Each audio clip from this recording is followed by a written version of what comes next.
Good afternoon, everyone. Thank you again for being here. As we have been stating over the past few days, the city is actively preparing for the oncoming Hurricane Dorian. Right now, Hurricane Dorian poses a significant threat to the city of West Palm Beach. According to the National Hurricane Center, life-threatening storm surge and devastating hurricane force winds are likely along portions of Florida's East Coast by early next week. And it's too soon to tell where the highest winds and storm surge will occur or how West Palm Beach will be affected, but West Palm Beach will be affected. Having said that, all West Palm Beach residents should have their hurricane plan in place. And they should know by now whether or not they're in a hurricane evacuation zone. And we are urging all West Palm Beach residents to please listen to advice given out by local emergency officials. I have standing with me Assistant Chief Brent Bloomfield and Assistant Chief Sarah Mooney. I've been in constant contact with them as well as other representatives from my leadership team about how we are preparing our city, how the city will respond, and how we will recover from Hurricane Dorian. I've also been in close contact with our partners at the county, the state, and the federal government. Even last evening, I had communications with representatives from the White House. So we are staying on top of this, and we do have allies lined up to assist us as necessary. And as I mentioned, Hurricane Dorian does pose a significant threat to our city. Now, history has shown that hurricane awareness and preparation can reduce the impact of a hurricane disaster. Having said that, I encourage our residents to do the following. Know your flood risk. Know which flood zone you're in. Learn what evacuation zone you're in. If you are told to evacuate, do it. To learn your evacuation zone, you could go to floridadisaster.org/know your zone. That's floridadisaster.org/know your zone. Have your hurricane kit ready with a week's worth of food, supplies, and water. And you should have 1 gallon of water per person per day for at least 7 days. Check out the city's website, WPB.org/storm. For a shopping list of what you go into the hurricane kit. On our website are links to downloads to things like the hurricane preparation flyer in both English and Spanish, an emergency supply kit shopping list, and our 4-step hurricane survival kit. Again, that website is WPB.org/storm. Make sure you and your family have a communication plan. Check your insurance policies and plans. And please follow all news updates on the city's social media feeds, Twitter and Facebook. Download the Code Red and Palm Beach County DART apps. And you can also subscribe to my office's newsletter at WPB.org/insider. Having the correct information is going to be key. Let me give you a few updates since we've last spoken. We received a lot of questions about parking in city garages. There will be limited free parking in city garages, but the garages will be closed off to any additional access once we reach capacity. We will open the garage only after we have received the all clear from our emergency managers. So once your car is in there, it's there until the all clear. There's no going in and out. Now, we are working on all the details of timing when the garage will be open right now, and we'll share those with you when we have them. We are also expecting to have access to the county judicial center garage, and we will release more information about that as well. We have posted a number of closures and cancellations on our website. Check out WPB.org/news. That's WPB.org/news. The city facilities will be closed as of 3 p.m. today. Remember, it's imperative that you clear all storm drains in your neighborhoods to reduce flooding potential.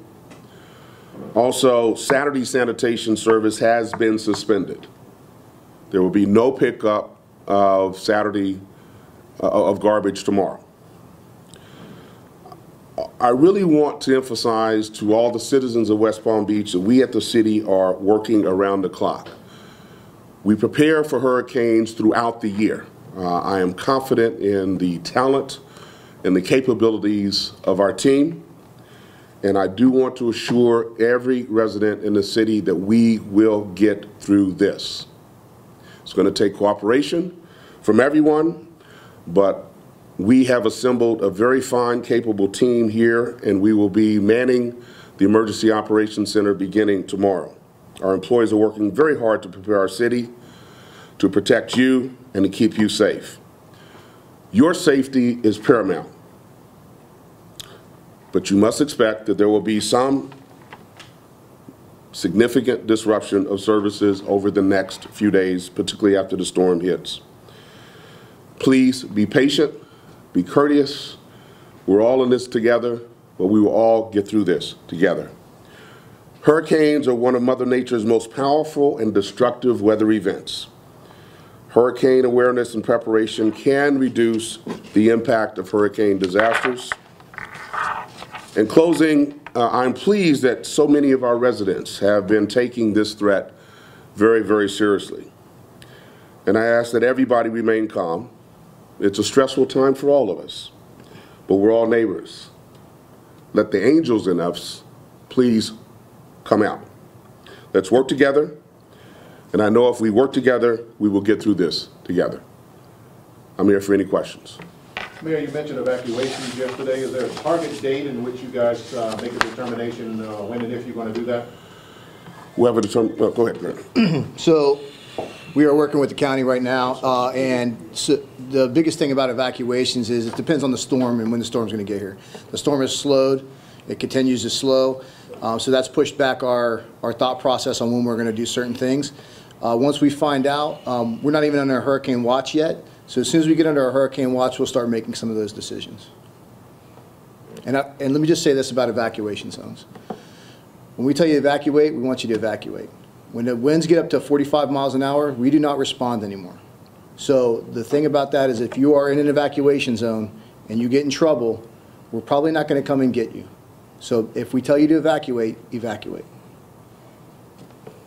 Chief Mooney, can we get you to talk about, of course, when we have storms like this and you of this magnitude, you have people that are milling around different neighborhoods and they shouldn't be there, or people that are going out and going places where they shouldn't. Can you talk on that?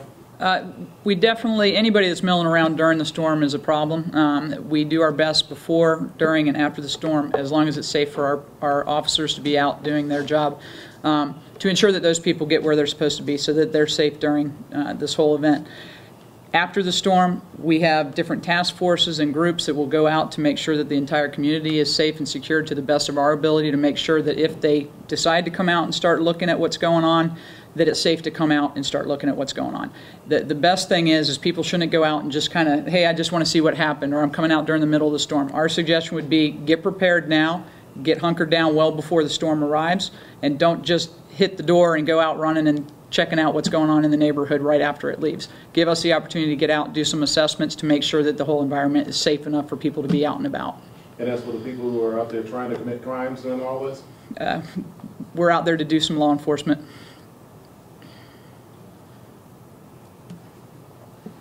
Mayor,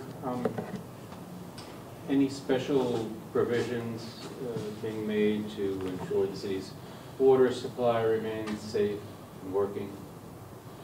Well, we have in the safeguards that we normally have to make sure that that happens. You know, we expect that our water infrastructure will stand up during this. We can't guarantee, but we expect that it will. And that is why we are encouraging people, that's not why, but we encourage people to have 1 gallon of water per day for a week for general purposes. But just like any other part of our infrastructure, we are confident and optimistic that the infrastructure will hold up. And that's unrelated, but related to the previous question. From our experience, while the storm itself is problematic, a lot of rain, possible flooding, high winds, it's life after the storm that is difficult, and where people need to be patient and we need to make adjustments. And as Chief Mooney just said, as soon as the storm is past, don't rush out of your door and hit the streets, because it's still a very fragile, still a very dangerous situation out there. Power lines will be down. There will be streets that are flooded. It's not going to be a safe situation. So we're asking people to stay put, to hunker down in their homes, even well after the storm passes, until there's an all clear issued by emergency officials. We will have to go out, make assessments, make any necessary repairs and any necessary cleanup. So again, just because the storm is gone doesn't mean that it's safe to be outside. So prepare to stay in your homes for a period of time after the storm does go through. And stay off the roads in your cars. Stay off the roads. Stay on off the roads in your cars. Don't even walk around, because again, there are power lines down. We need to inspect the area, the city, so we'll know where the danger spots are. Chief, can you talk a little bit about that people know what operation goes on in this building, how many city officials and what kinds of departments are happening here? Yeah, so we have section chiefs just like any other EOC. So we have a finance section, a logistics section, an operations section, and a planning section. We also staff a full-time PIO. We also have a safety director in here as well. We staff about 22 people in here during the storm. We have a full IT staff to keep us up and running. We have a generator that holds about 10,000 gallons of fuel to keep us going during and after the storm. And then the people here that are staffed, we take our direction from the executive policy group, which is the commissioners and the mayor. And we make things happen every 12 hours. What we do is an operational assessment, and we figure out what we're going to do for the next 12 hours. And we do a briefing for everybody so that we all are on the same page and we're all working towards the same goals.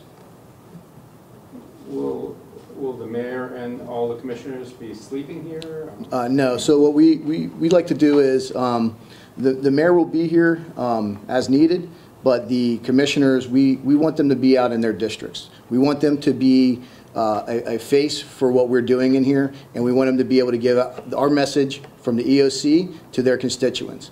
So we believe that they are the best line of communication if anything happens. So we're going to get the information to them. So if we run out, if we don't have power, or if our cell phones are down, they are basically going to be a sounding mouthpiece for the EOC, and they are going to give us direction back in the EOC for what we need to do for the next operational period.